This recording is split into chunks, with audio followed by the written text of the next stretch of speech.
disorderly conduct conviction that they got, that the case should have been dismissed.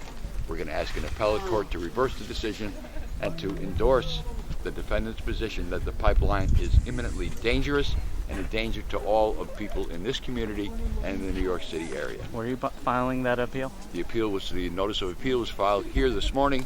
The appeal will be taken to the appellate term of the Supreme Court in Westchester County. What do you think of the judge's reasoning today that there was an imminent threat to public safety? The judge's reasoning, I think, is not absolutely correct. The imminent threat to public safety is posed by the pipeline being sited so close to Indian Point that it endangers the lives and health and safety of every member of this community, including the judge. Surprised by the verdict? I'm not surprised by the verdict. Disappointed, but not surprised. I think what we just experienced was a major travesty of justice.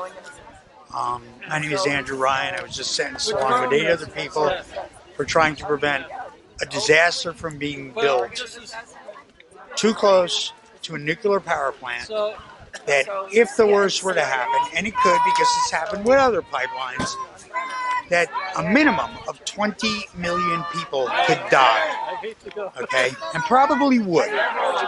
So, you know, the fact that we were found guilty for this, trying to prevent this from happening, when the police caused the roadblock, not the demonstrators, is ludicrous.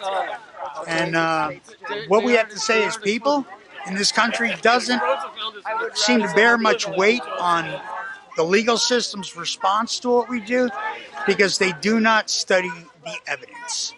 And if they do, I don't know what their motive is. So as one of the Montrose9, I am really disappointed in this judge's decision, and I feel that he completely ignored our necessity defense. He's really a member of this community, and he's not standing up to protect the people in this community. And it is an imminent threat, and the biggest issue with environmental justice cases, since this is such a new area, is that it's too late if when you're trying to prove how imminent a danger it is. It's really just too late. And it's just a really sad day for me to have to accept that I've been found guilty of this blocking traffic, which had nothing to do with what we really were trying to do. All right. Now go home, everybody. Okay. Go home, everybody. Now go home, everybody.